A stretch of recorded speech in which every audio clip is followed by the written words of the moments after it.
আসসালামু আলাইকুম। বন্ধুরা, আমার এই পাশে দেখেন গোটা বিলের মধ্যখানে একটা বাড়ি। আর এই বাড়ির চারপাশে কোনো বাড়ি নেই। একেবারে খোলা সবুজ শ্যামল সরুবনি প্রসবনী মাঠ আর মাঠ, একেবারে ধানের ফসলি মাঠ। এর মধ্যখানে একটা বাড়ি। আর এই বাড়ির মালিক কত না ভাগ্যবান, আপনাদেরকে দেখাবো। আমি একটু পরে ওই বাড়িতে যাব।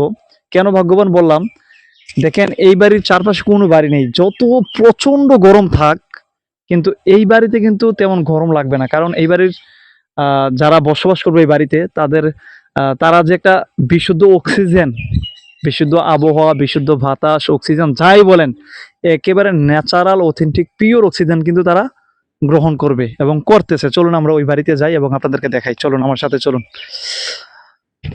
একেবারে মানে কি বলবো, মানে উপভোগনীয় একটা বাড়ি। আর এমন সবুজ শ্যামল মাঠের মধ্যে একটা বাড়ি থাকা কত না ভাগ্যের ব্যাপার।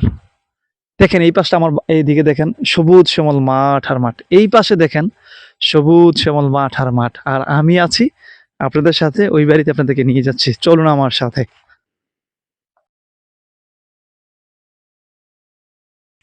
দর্শক, এদিকে দেখেন, এই যে এই ধানের জমিটা কিন্তু আহ অনেকটা শেষ পর্যায়ে এসে গেছে, অর্থাৎ ধানগুলো পেকে গেছে। আমরা দেখতেছি সোনালী আকার ধারণ করছে। যদি একটু একটু কাছ থেকে দেখো আব্দুল্লাহ, খুব চমৎকার সোনালী ফসল। কৃষকের অনেক কষ্ট, শ্রম, পরিশ্রমের সফলতা কিন্তু এই ধানের মধ্যেই।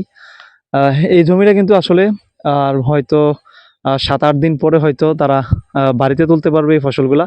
অনেক অংশগুলো কিন্তু পেকে গেছে। চলুন আমরা যে বাড়িতে যাওয়ার কথা ওই বাড়িতে যাই। আহ বন্ধুরা বা দর্শক যাই বলেন, আমরা কিন্তু বাড়িতে চলে আসছি। একেবারে বাড়ির ঘাটলার মধ্যে আছি। আমাদের কুমিল্লা আঞ্চলিক ভাষায় আমাদের এদিকে এইগুলাকে ঘাটলা বলে। হ্যাঁ, ঘাটলা বলে। আমি ঠিক ওই বাড়ির ঘাটলার মধ্যে আসছি। চল আব্দুল্লাহ, ওঠা। ঘাটলার মধ্যে কিন্তু আসলাম। এসেই দেখেন এদিকে কাঁচা আম পড়ে আছে। কাঁচা আম, আম ধরছে গাছে, কাঁচা আম পড়ে আছে। চতুর্দিকে একটু দেখাও। বাড়িতে ঘাটলার মধ্যে উঠেই চতুর্পাশটা একটু দেখেন। একেবারে নীরব, শান্তশিষ্ট একটা পরিবেশ।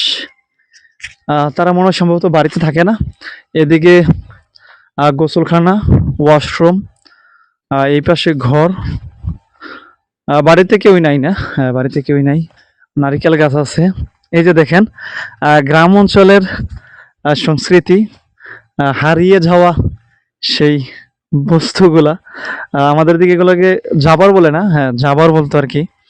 এই জাবারগুলো আসলে এখনকার সময়তে আসলে তেমন দেখা যায় না। যারা শহরে আছেন তারা তো দেখেনি না, বা এখনকার জেনারেশনে যারা আছেন তারা এগুলোর সাথে পরিচিত না বললেই চলে। একেবারে পরিচিত না। আমরা যারা আগে ছিলাম, যারা 90 দশকের আগে বা এর আগে যারা ছিলাম, যারা এখন অনেক সিনিয়র, তারা এই জাবরগুলো দেখছেন। আগে গ্রাম অঞ্চলে প্রত্যেকটা কৃষকের পরিবারে এই জাবরগুলো থাকতো। এগুলোর মধ্যে আসলে কি ওই ধান রাখতো। ধান পাকার পরে জমি থেকে বাড়িতে নিত, নেওয়ার পরে ধানগুলো শুকাইয়া এই জাবারের মধ্যে ধান রাখতো। ডুলি, জাবার, জাবার রাখতো ডুলিতে, জাবারে। তারপর গম, ধন্দা, তিসি আরো অনেক কিছু রাখতো আর কি। আমরা এদিকে যদি তাকাই, এদিকে দরজা, বাড়িটা একেবারে একেবারে একটা শান্তশিষ্ট পরিবেশে, একেবারে নীরব একটা পরিবেশ। এইদিকেও কিছু নেই। এদিকে ফসল ফসল, এদিকে হ্যাঁ এই যে দেখেন খুব চমৎকার একটা লাউ, কদু। সুন্দর না লাউটা? সুন্দর না? খুব সুন্দর। আসলে সুন্দর লাউ। এদিকে পেঁপে গাছ আছে, মরিচ গাছ আছে। ও আব্দুল্লাহ, এগুলো কি মরিচ? আমাদের এদিকে কামরাঙ্গা মরিচ বলে না? এই কাছ থেকে দেখা হতো একটু, দেখা যায়। এই কামরাঙ্গা মরিচ বলে না, আবার অনেকে বলে হাইব্রিড বা বিলাতি মরিচ। হ্যাঁ হ্যাঁ, এদিকে পেঁপে গাছ আছে। এদিকে এই যে এগুলাকে ইয়া বলে, ডুলি বলে আর কি। এগুলাতে ধান যখন শুকায় তখন এইগুলাতে সংরক্ষণ করে রোদ্রে দেয়, সিদ্ধ করার পর রাখে, তারপর আবার নামায়, তারপরে একেবারে শুকানোর পরে ফাইনালি ওই জাবারে তোলে, ডুলিতে তোলে। এদিকে আর কি আছে দেখি, এদিকে দেখে আইসো। এদিকে আর কি আছে একটু দেখি। এদিকে ওরা ফসল করছে আর কি না? পুঁই শাক, হ্যাঁ পুঁই শাক লাগানো আছে। আসলে পুঁই শাকগুলা যে অবস্থায় আছে, আমি যতটুকু আমার জ্ঞান থেকে বলছি, এই মুহূর্তে এগুলার পানি প্রয়োজন, পর্যাপ্ত পরিমাণ পানির প্রয়োজন। আর কি আছে? আর কিছু নেই। তো আমি একেবারে মাঝখানে দাঁড়াই। আব্দুল্লাহ, তুমি একটু চতুর্পাশটা ঘুরিয়ে দেখাও যে আসলে আহ কত সুন্দর একটা বাড়ি, আর এই বাড়িতে থাকলে মানুষ কতটা সুখে শান্তিতে নীরবে নিভৃতে বসবাস করতে পারবে। তো দর্শক, এই বাড়িটা আমাদের কুমিল্লা দেবিদ্বারে অবস্থিত, ৬ নং ফতেহাবাদ ইউনিয়ন, সুলতানপুর অবস্থিত না আব্দুল্লাহ? এই বাড়িটা কুমিল্লা দেবিদ্বার, ৬ নং ফতেহাবাদ ইউনিয়ন, সুলতানপুর অবস্থিত এই বাড়িটা। একেবারে মানে বিল বলে অনেকে, না বিল বলে, জমি বলে, মাঠ বলে, সোনালী ফসলের মাঠে কিন্তু এই বাড়িটা অবস্থিত।